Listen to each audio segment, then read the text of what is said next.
So the last time we did the example of this simple robot arm, as you might remember, and I showed you that using different modes of controllers, we can control the systems. So,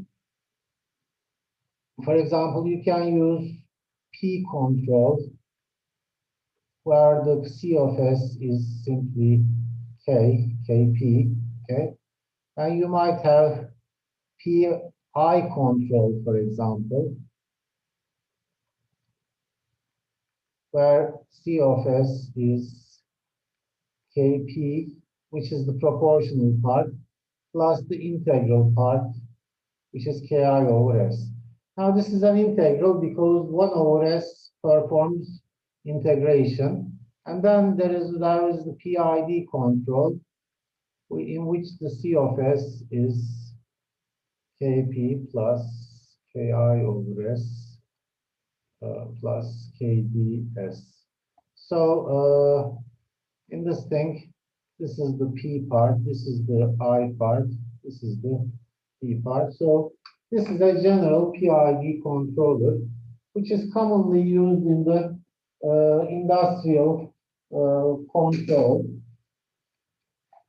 That is, there might be other controllers, but many controllers you have in industry, you will see that they are of PID type. They might be implemented electronically or using a computer, but their general structure is usually something like this. Let's try to remember what controller is. Sorry, let's use yellow thing. Let's say that we have a R. We compare it with the measured Y of S, okay, the measurement, and generate the error signal. Now, this error signal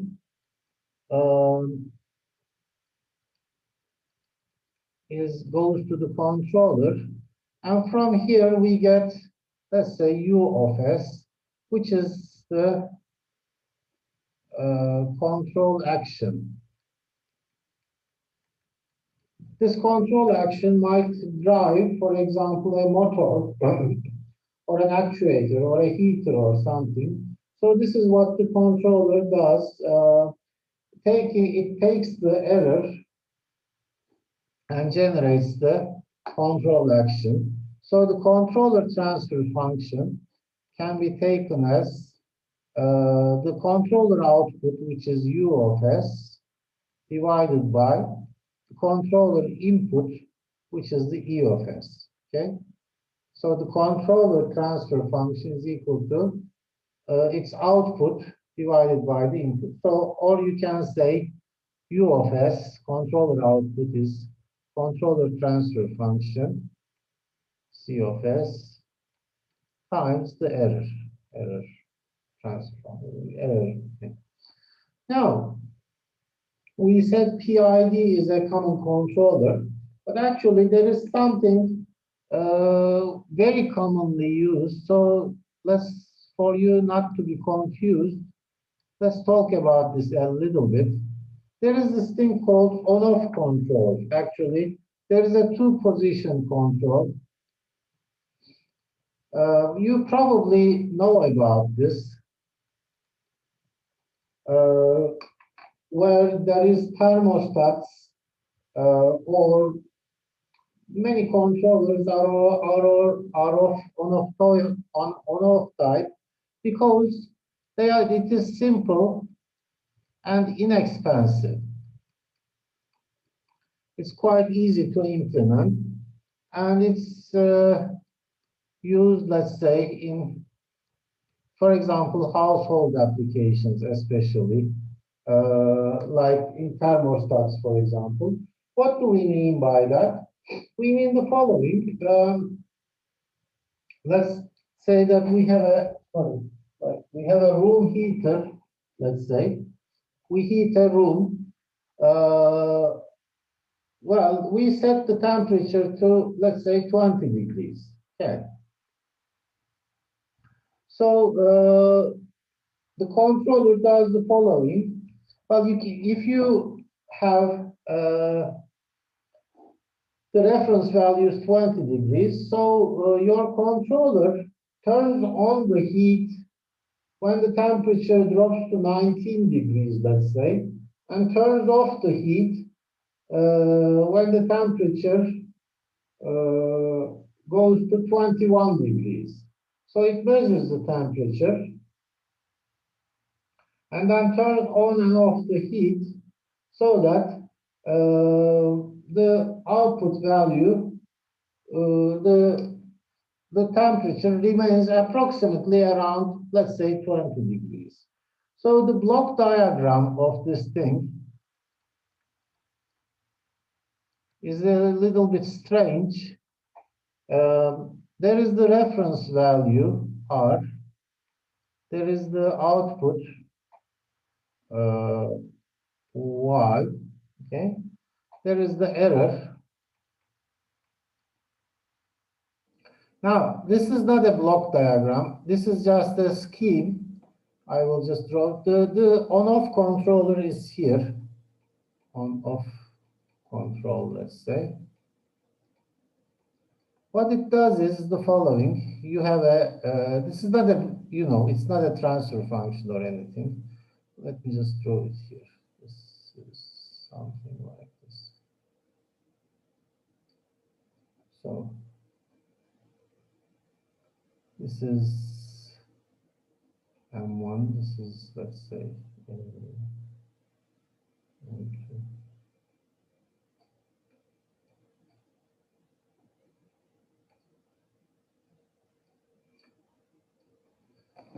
And let's say this is U. Basically, what it does is U of t equals M1 if E of t is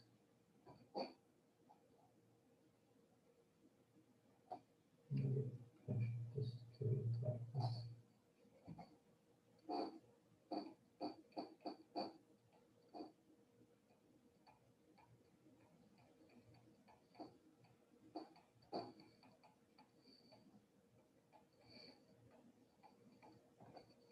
Okay.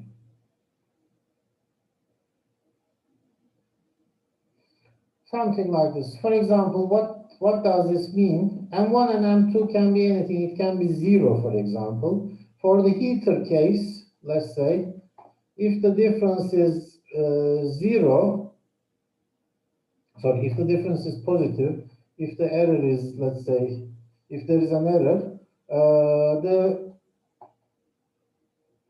it turns on the heat. If you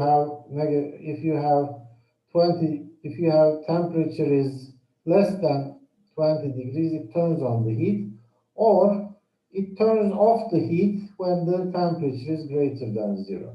The problem with this is that this on-off control is very simple. Simple, but non-linear. And it is not just linear, non-linear. It's very non-linear.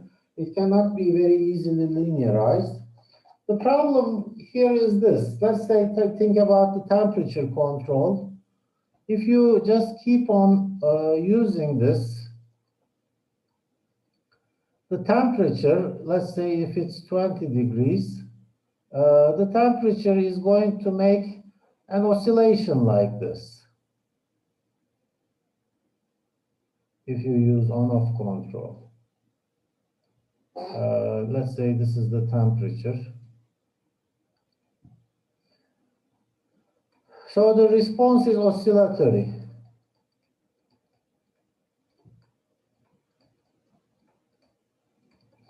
If this kind of oscillatory response is okay for you, then you might use on-off control.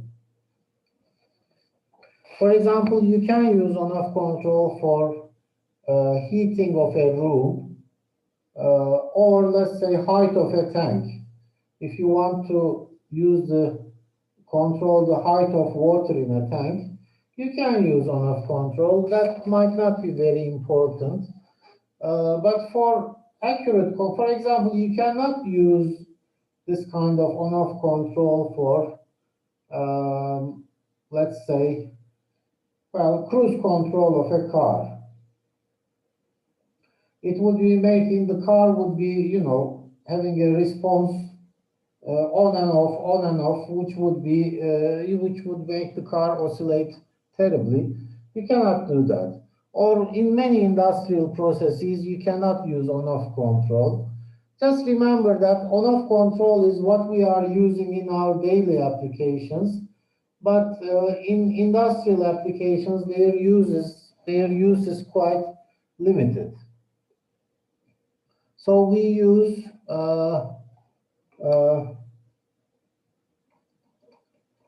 for more accuracy, let's say, accuracy,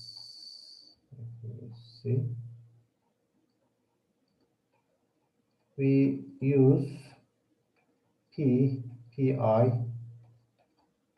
PID, or if necessary, PD controllers, okay?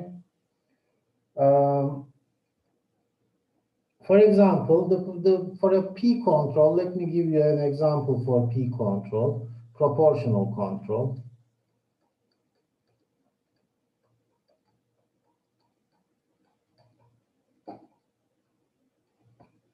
Let's say that we have a tank like this, water tank. We want to use control the height in that tank, height of the water in that tank.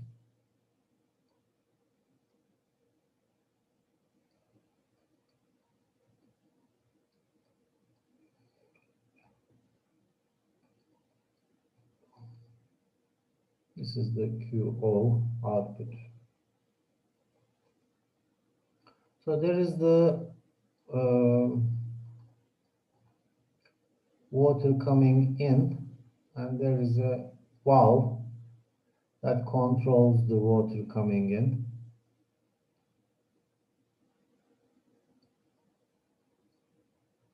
QI. And let me draw the controller in a different color.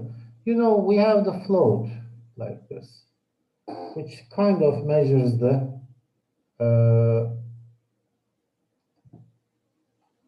height. Okay.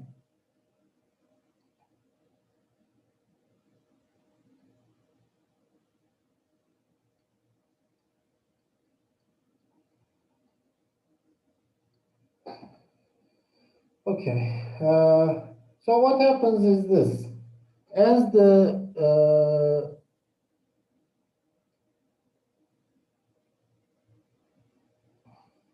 say the distances here are.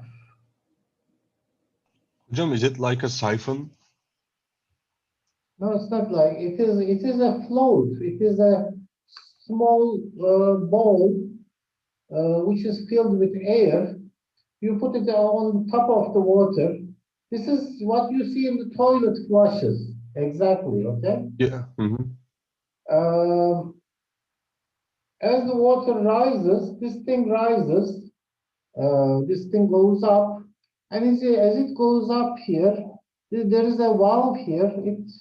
This goes up, then this part with B goes down. It closes the valve, you see. So less flow, it lets less flow in. Therefore, eventually, the flow coming in will become less and less. Or oppositely, or conversely, if the height is very low, in this case, it will fully open the valve and it will let water in. Okay. So the QI, let's use here, QI would be equal to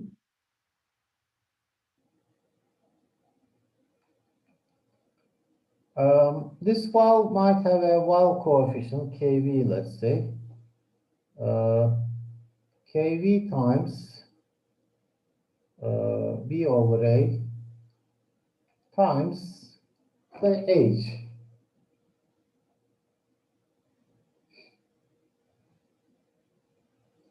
So in a way, you can think of this as your proportional controller, KP. The H value, the QI value is proportional to H, and this is, as you see, is a proportional controller. Okay.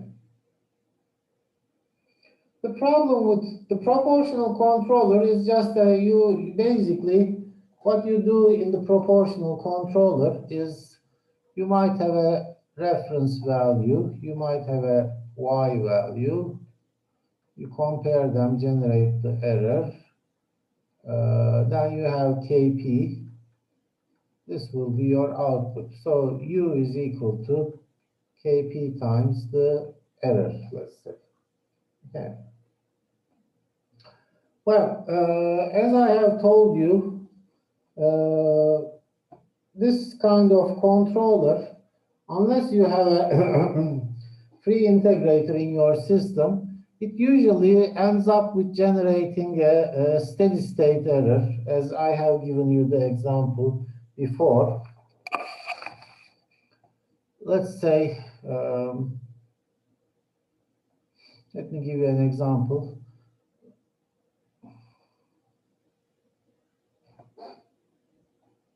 Okay, I have to draw this again.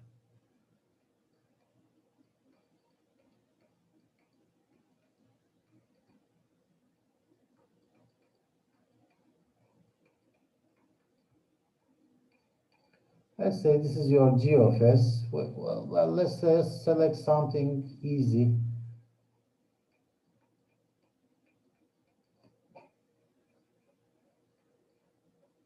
This is Y, and then this is the feedback, okay?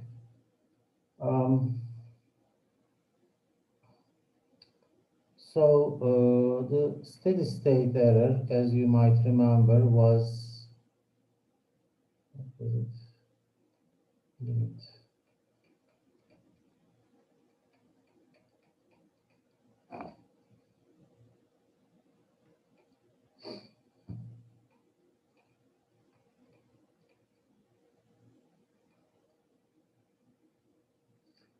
Let's forget about this limit now. This was what we have, and it is R minus Y.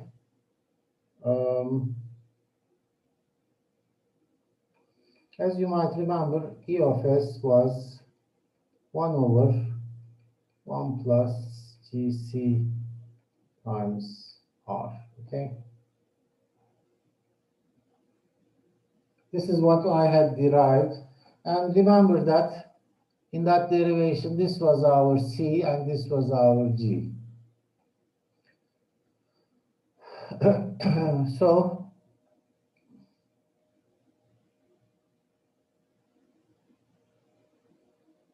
R is, by the way, yeah, okay. So E of S is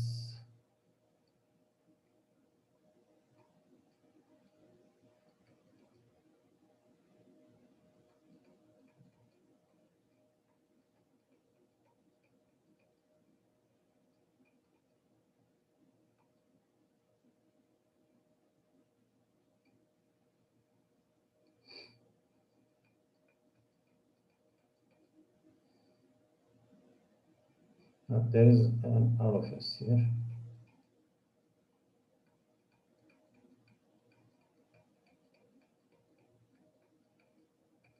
Times R. Yes. Now, if we take, usually, we don't have to, but if you take a unit step input,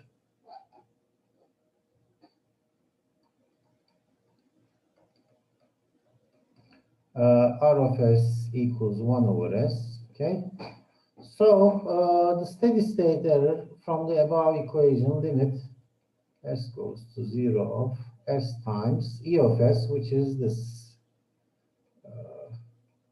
S squared plus S plus 1, S squared plus S plus 1 plus KP times 1 over s. These s's cancel, and we are taking a limit with s going to 0, so all the s terms are going to drop. So we have 1 over 1 plus kp. As you see, this is the steady state error. So if you check it out, how the steady state error is, if this is r, and if this is y, this is the steady state error, and this will be equal to 1 over 1 plus kp. And as kp goes up, the steady state error goes down. But there is a catch here, there is a problem here. The steady state error formula, this is correct if you have a stable system. If on the other hand, if you increase your gain too much, you might get an unstable system. So there is a limit to increasing your gain in a system like this one. But not for this example. For this example, you never get an unstable system, but for a higher order system, you might. So the proportional gain controllers are, again, they might be okay for many applications, as long as you can tolerate some steady state error. So the problem with the P control is that you might have P control, therefore is simple, more or less, but has, let's say, actually it has two problems. What are the problems? There are two problems. One is the steady state error. And secondly, it might be too oscillatory. Okay? I should say might be, because it's not always like that. And also, the steady state error might not be like that.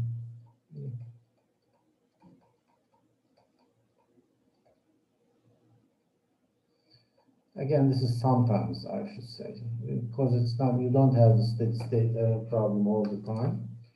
But these problems, force us to look for something more sophisticated, which is, one of them is the PI control. PI control, well, it usually mitigates, stops the steady state error, but then it makes the system usually more oscillatory. So the controller is Kp plus Ki over S, or you can say that U of t, the time function, is equal to Kp times the error, E of t. This is the time expression, plus Ki times the integral of the error.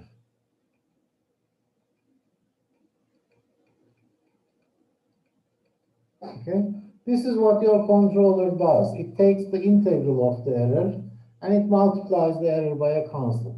How do we do that? I will explain that later. It can either be done electronically or it can be done as a computer algorithm. Okay, taking integral as a computer algorithm is quite easy nowadays. Now the yes. What is U of t here? E of t. U of t hocam. U of t is the controller output. Okay, thank you hocam. Hocam, may I ask something about final value theorem? So we find the error by just when limit goes to S0, S times the ES, right? Yes. This So one. is it going to give us the same thing with like while we making the error in the first step, we said like for ramp 1 over KB, I think, and KB is Mhm. SGS when limit goes to 0. So like 1 over SGS when limit goes to S0. Correctly, yes, it should give you the same result. Okay. Yes.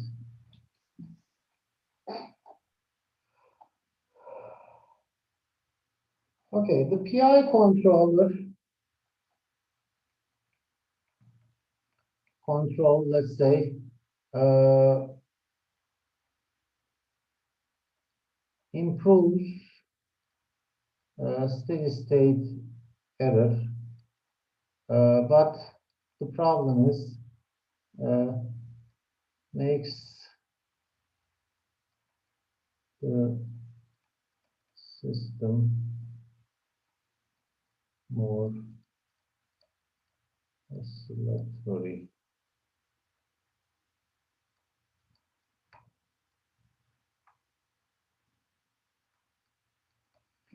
And I have shown this to you the last time.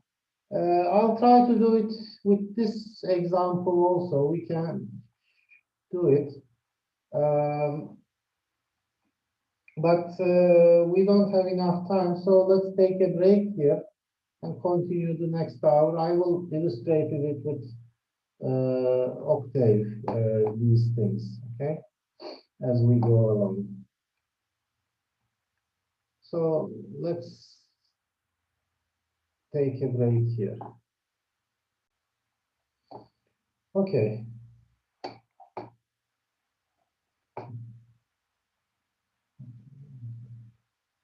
Okay, so we are looking at the PI control. I gave this example again, this C of S being PI controller. And we found that the steady state error is 0. So we want to show that with the Octave again. So the transfer function of the system is S squared plus 1 over S squared plus S plus 1. Let's say, let's start with the proportional controller. Kp, well, let's take Kp as 1 for some reason. Kp is 1. In that case, the closed-loop transfer function would be the feedback connection of feedback Kp times G with Kp is a capital Kp with 1 unity feedback. Okay. So this would be our transfer function. We can look at the step response of this, step of t. And okay, the response is kind of oscillatory, but the poor thing is that eventually it reaches 0.5, you know. And this is a unit step response. You want it to reach to 1, but it reaches to 0.5, which is not good. So the steady state error is 0.5 here. So let's increase the gain a little bit. Kp equals, let's say, increase the gain to 5. Again, we find the feedback, and then we find the step response. And we find the following response. Eventually, the system settles at what? 0.82 or something, right? 83, which is okay again. Well, but there is a steady state error of, I don't know, 17% or something like that, which is, again, depends on your application. If you can tolerate this much error, it's okay. But on the other hand, you have too much oscillations. If you want to remove the steady state error further, let's make Kp equals 10. Then we find the step response. You see the steady state error is further removed, like 0.92. So you have 8% error. But these oscillations are not tolerable, too much oscillations. You know, your system does this, which is not something you want really. Okay. So there is a trade-off between steady state error and let's say oscillations if you are just use P control only. Okay. So P control is not a good answer for all problems. It depends. If you can tolerate some steady state error, actually it might be good. But if you cannot tolerate too much steady state error, you should try something else. To remove steady state error, we might use, as I have said, PI control. So let's look at this one. Let's say that C is equal to the controller is 1, 1. Sorry, we should say the transfer function of 1, 1. I'm just making up the numbers. I'm not, you know, I haven't really designed it. So this is a PI controller because this corresponds to 1 plus 1 over S, as you know. Okay, if you cancel S's. So T equals feedback T times C and 1 gives us this system. But if we look at this step response of this system now, we will see the following. We see no steady state error, 0. It goes to, as you know, 0. It takes more time though. It will, you know, in the previous case we had 10 seconds, now it's 30 seconds or something. But we have 0 steady state error, but the problem is the oscillations. There are too much oscillations here.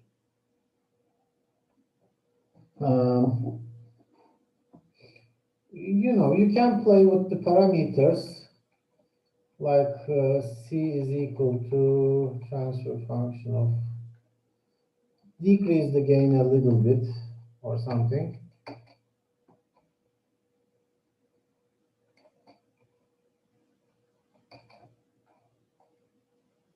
Okay, if you decrease the gain, maybe it's a little bit better. Not too much oscillations, but still the settling time is long, like it's 20 seconds. And with PI control, we can really decrease the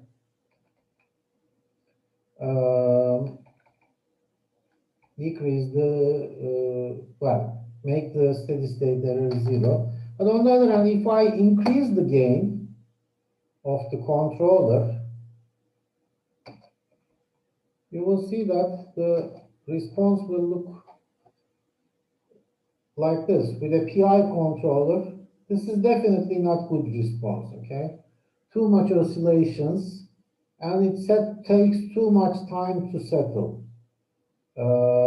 Think about the robot arm example. This would mean that your arm would make this kind of oscillations before it settles down.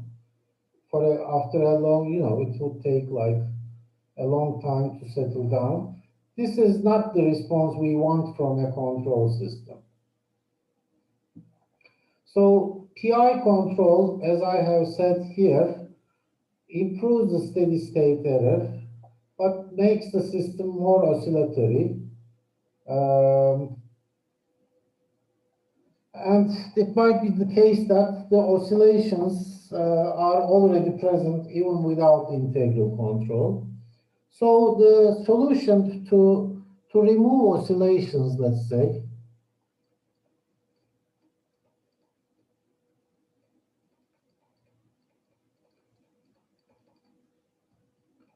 we use the D control, derivative control, which adds damping to the system. D means derivative here.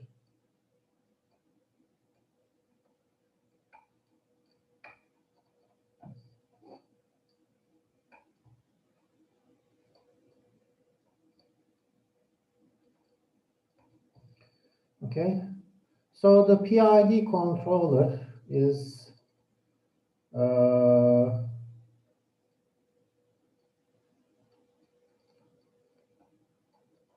C of S equals, as I have said, Kp is the proportional term plus Ki is the integral term plus Kd times S is the derivative term. Okay. So if this is the error coming in, and if this is U going out, and if this is C of S, the U of T, the output, the controller output, is going to be Kp times E of T plus Ki times integral of E of T plus E of T dt plus Kd times dE dt. Now, this is the derivative term. That's why we call it derivative. You are taking the derivative of the error to generate the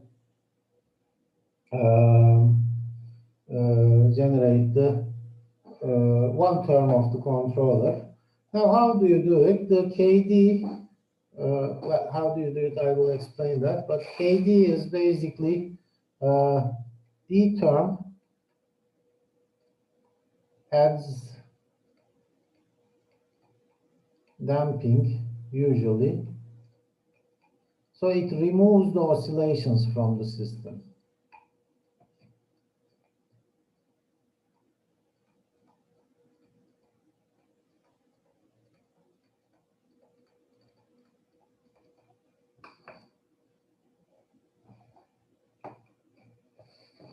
Okay.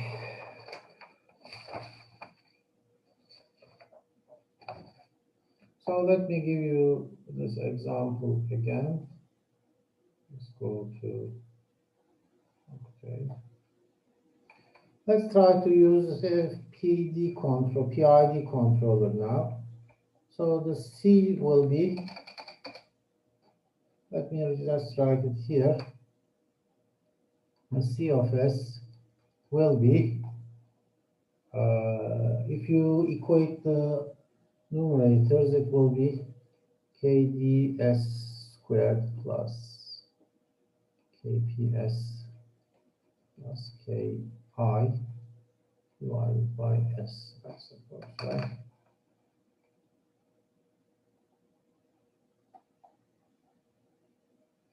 Well, we don't know what these coefficients will be, but okay, let's just add another one here for the sake of, let's say that all the coefficients are 1. Let's see what kind of response we are going. So the controller is a PID type now. Now this is a PID controller, controlled feedback system. So let's look at the step response. Well, this is really, this has become too slow. Let's make this term a little bit less, 0.2%.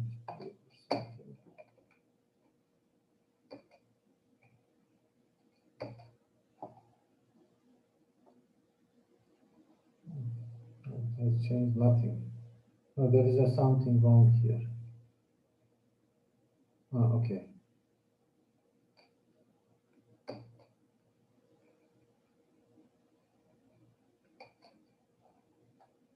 Okay, so this is the result.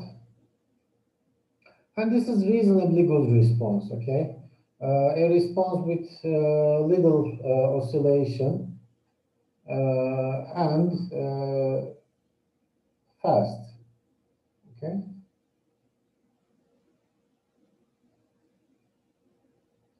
As you see, And we didn't even really try to do any design here, in terms of controller. You know, the setting of the parameters of the controller, determining the parameters of the controller, Kp, Ki, and Kd is called the tuning of the controllers, PID tuning, PID parameters, determining the PID parameters, which we will be talking about, but probably not today. Instead, I want to talk about something else. Are there any questions before we continue?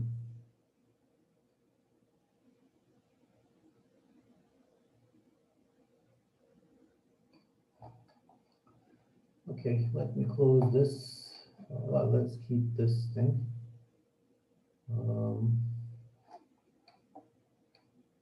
Just a second, what is this?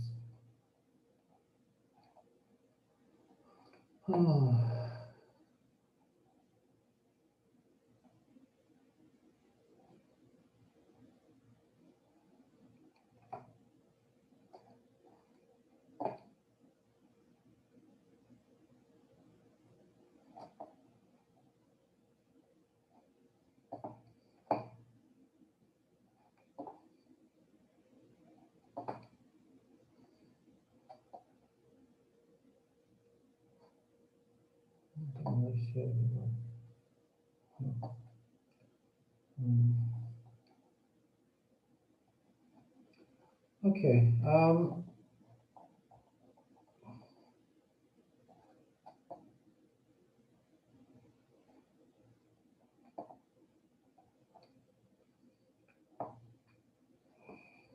So, do you see my browser?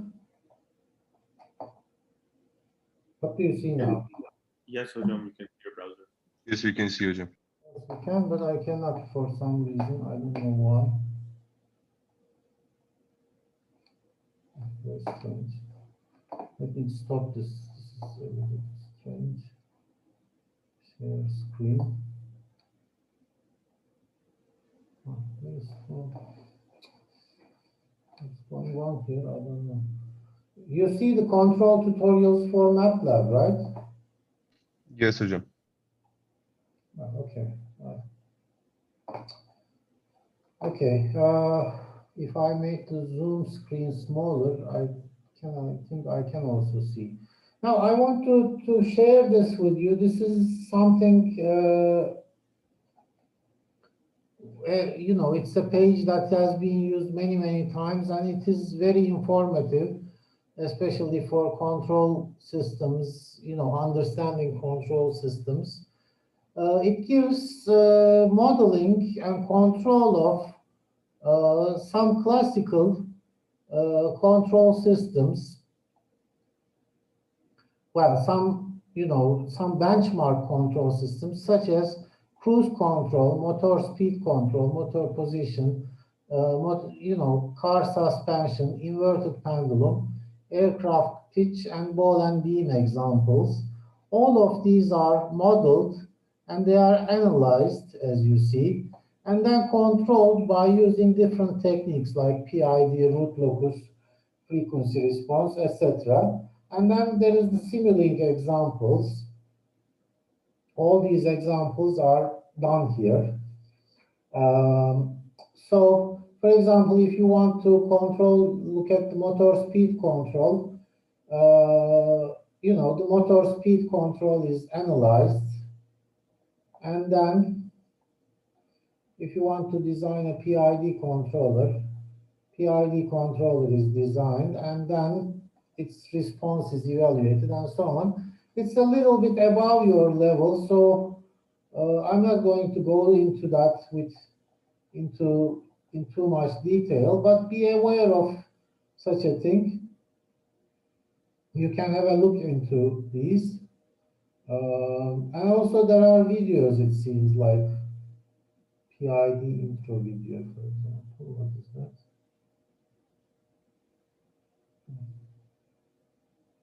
Okay, well,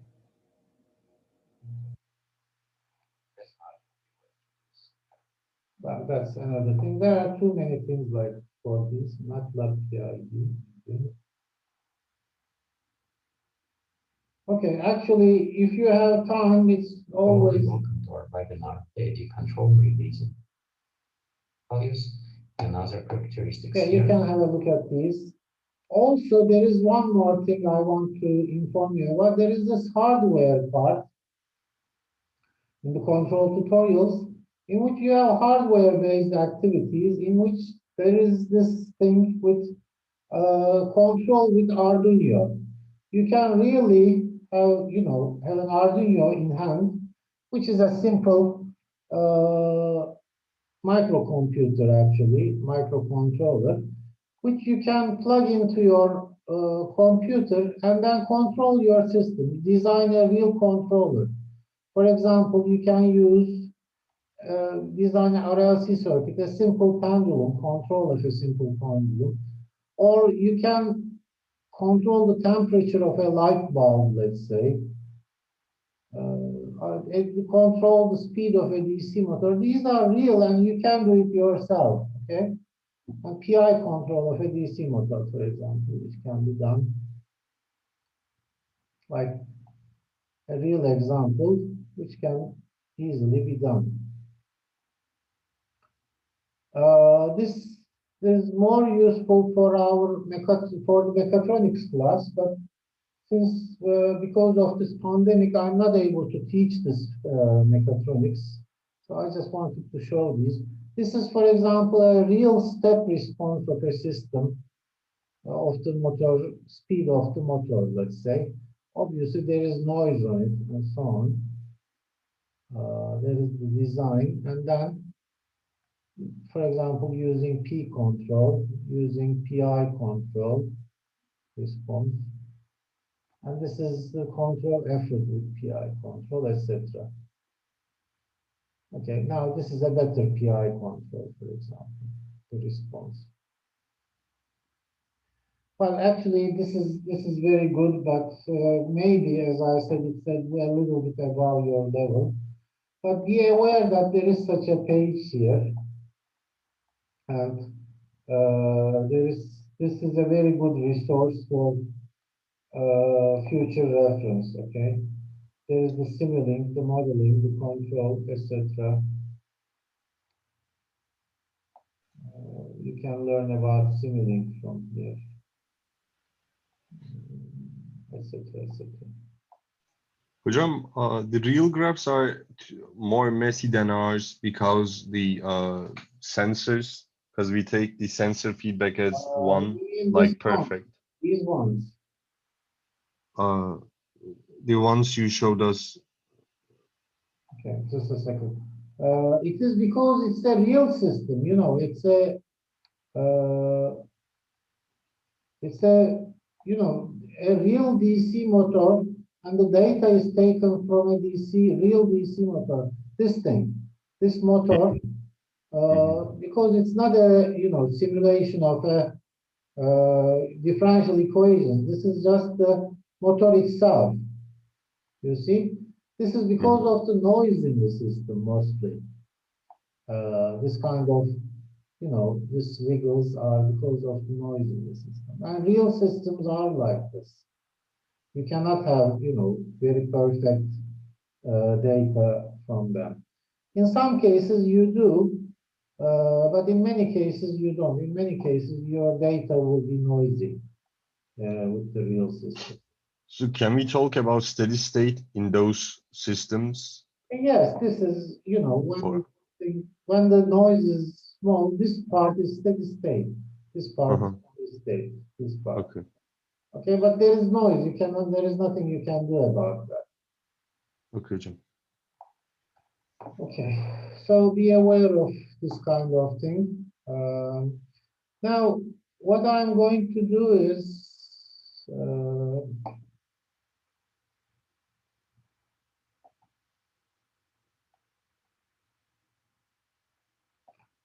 something similar. What is that?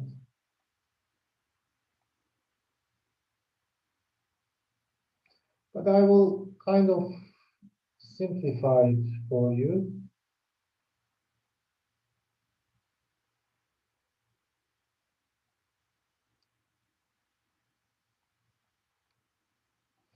Okay, that's DC motor control example that is also given in MATLAB. Sorry, those control tutorials for MATLAB. I also went through it myself some time ago. This is not very current, but I did it. And this will also be kind of useful for your 320 experiment. There is a DC motor control experiment.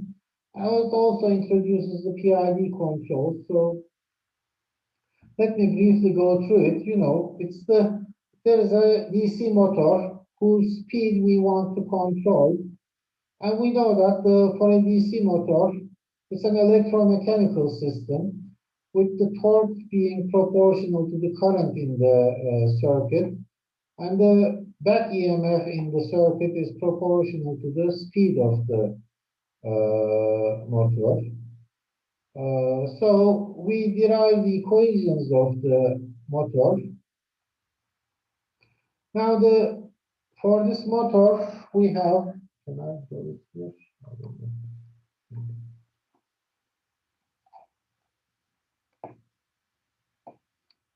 Let me see if I can.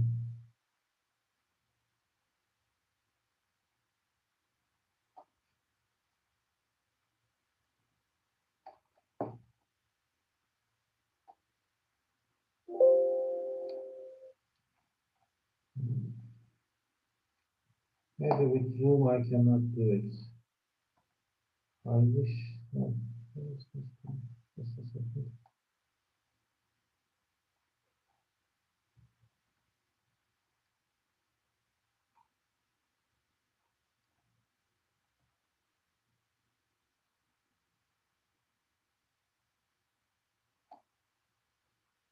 I can highlight.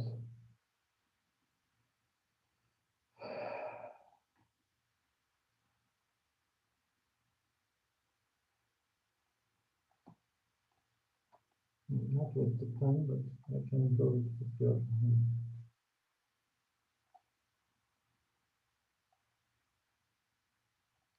Very strange. Anyway, so this is if you have a motor here.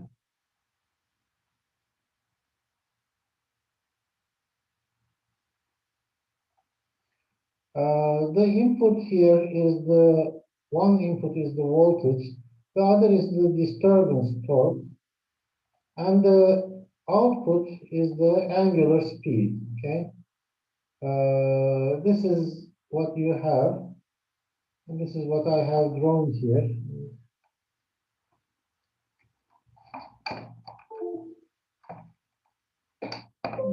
Okay. So this is what you have. This is the voltage is here. There is the torque disturbance, and there is the speed. This is the motor. You can derive the equations of the system. Omega is the output, and U is the voltage, and W is the disturbance. So this is U, this is W, and this is Y. So you can derive the transfer functions of this system. It's a second order system with two time constants. Then there is a mechanical time constant, and there is an electrical time constant here. The electrical time constant is quite small, by the way. Usually we can neglect it and assume that the system is of first order, okay? It's only the mechanical system is more important. We will try to, you know, simulate the system. For that, I have taken those values from this control tutorial from MATLAB, the rotor, damping, the constants, resistances, inductances, etc., etc. And there is the load torque. I took it from this control tutorials for MATLAB, all these values. Okay. If once you do that, you get the systems. This is the open loop system. So this is the open loop system where you have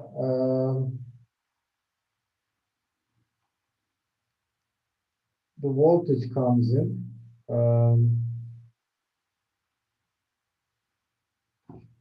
Let me do it like this.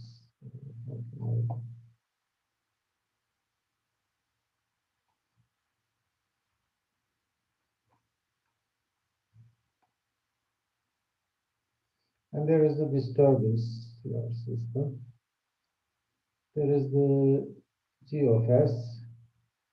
And let's say there is the GW of S. And these responses are added up to obtain Y of S. I get these strange lines, I don't know why. Now, these are the steady state gains, by the way. For the voltage, the steady state gain is 100, and for the torque, the steady state gain is 10,000. It doesn't mean anything. It's just to do with the units we are using. Since the W is in Newton meters, which is a huge thing, whereas this is in volts, this thing has more influence on the system at the steady state. Okay. Whereas, by the way, these are the mechanical and electrical time constants of the system. They are the same both for the motor, both for the disturbance and the input. It's only the gains are different for input and disturbance. So if you look at the step response of the system,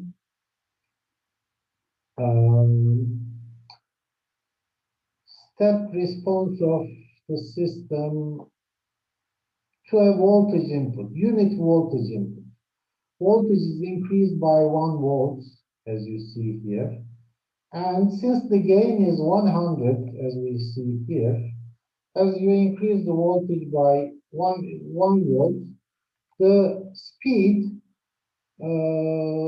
increases by 100 units. I think it's either RPM or I'm not sure. Probably it is radians per second. It's probably speeding supposedly increases 100 radians per second. Okay. So our steady state model is the following. If you neglect the dynamics of the system, in steady state, output, which is the speed,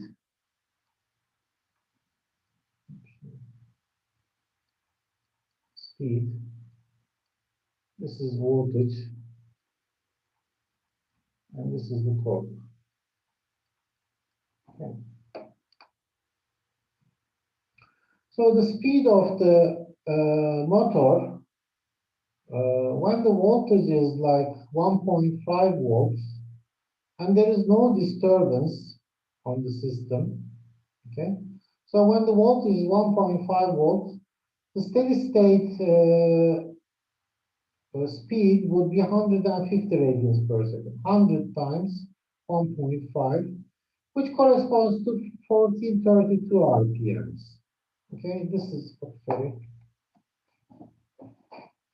On the other hand, if you have a voltage of 1.5 volts, so that the speed is 150 radians per second. On top of that, if there is a disturbance torque of 0.002 Newton meters, it has to be small because our motor is very small, by the way. So even this much of torque multiplied by 10,000 gives you, this number will be 20. So if you have to subtract 20 from your speed, so your speed is going to be 150 minus 20. The speed is going to drop to 1241 RPMs. So this is the speed with 1.5 volts. But if there is a disturbance, the speed is going to drop to 1241 RPMs, as you see. So if you, this is open loop, by the way. For the open loop system, the speed decreases proportional to the disturbance. So in order to keep the speed constant, even if there is a disturbance on the system, what should your controller do? The controller should increase the voltage, right? If there is a disturbance on your system, the controller has to increase the voltage so that the speed comes back to 150 radians per second. Something like that. Do you understand? How does it do it? It measures the error. The error drives the controller, and the controller gives an output which increases the system voltage, which increases the voltage. The voltage has to increase in order to increase the speed, because the disturbance torque decreases the speed. Or conversely, if the speed increases, then the controller should decrease the voltage. Sorry, this is... Now, this is a Simulink model. You don't know Simulink, but don't worry about it. Basically, it says the following. There are things which you probably don't know, like saturation and so on, but it doesn't matter. We first of all measure the motor speed. This is the DC motor. Motor speed is measured by a device called tachometer, which itself is a motor by itself. Okay, you just measure the speed by another motor. Tachometer is just that, and it generates a voltage, but it has a gain. For some reason, its gain is 0.028 volts per radians per second. Okay. So, what you are really measuring when you have 150 radians per second, 150 radians per second as your motor speed output, is some voltage from your tachometer. So you measure a voltage here. This is voltage. And that will be equal to 4.2 volts. Why? Because the gain of the tachometer is 0.028. You multiply it by 150, so you measure 4.2 volts. So if you want to keep your speed at 4.2 volts, 150 radians per second, you have to compare this measured voltage by the reference signal, and that reference signal has to be 4.2 volts as well, because when the speed is 150 radians per second, the error, this is the error, well, error, it will be 0. Okay. So your motor is controlled this way. There is a disturbance on this system. And the motor is driven. There is a steady state voltage input, which is 1.5 volts, 1.5 volts again. The controller increases on the voltage, increases or decreases the voltage on top of that. Okay. So the controller controls the changes actually in the system. So let's look at the proportional control first. We said that our controller is of PID type. If we have a PID controller, sorry, P controller only. This is a P controller. P control only. In this case, we see that when the gain is 0.5, let's say, of the controller, we want to increase the speed from 150 to 160 radians per second, let's say. Okay. So this is reference tracking. Well, if you want, this is what you want. So you want your system to reach 160 radians per second. But you can, well, it's not a good drawing, but sorry about it. I cannot really, maybe I can.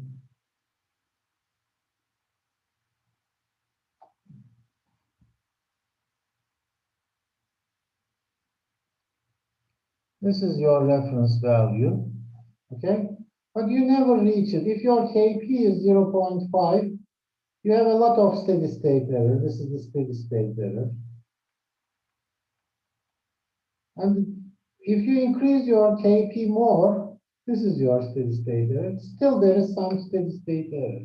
If you increase your Kp more, you will have less steady state error, but you can never have it zero here. On top of that, the disturbance rejection. If there is a disturbance coming on your system, if there is a disturbance torque of minus 0.2 Newton meter on your system, when the gain is low, you have a lot of steady state error. This is the steady state error, a big steady state error. But here also you have a steady state error as well. Oops, sorry, what happens?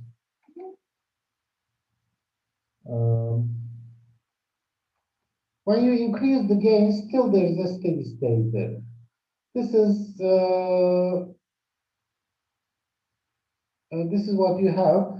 If you have no control, zero control on this system, open loop, your speed would drop to 130 radians per second, if you remember. Okay. But when there is a control, it drops to 142 or 148 or something, but still it doesn't come back to 150 with proportional only control. So it is an improvement, but there is some steady state error. So both for tracking and disturbance rejection, P control might not be enough. So we look at PID control, as I have told you. The controller, which I said K instead of C here, is Kp plus Ki over S or plus Kd over S. Now, there is a standard, which industrial standard is this, in which K is the proportion gain, Ti is the integral time, and Td is the derivative time. So this is another representation. This is called the integral time. And Td is the derivative time. And obviously, these are related to Kp, Ki, and Kd, which we are using. So the control signal is a combination of error, integral of error, and time rate of change of error, proportional, integral, and derivative. This is a standard controller. When we use PID control, we see that for the reference tracking, 150, 160 gives you perfect control, without any steady state error. And when there is a disturbance, the disturbance comes back to, the system's speed comes down without 50 radians per second with no steady state error. So the response is quite good, as you see. Okay, let's discard. So this is what I wanted to show you for again illustrating the PID control. Okay, do you have any questions up to here?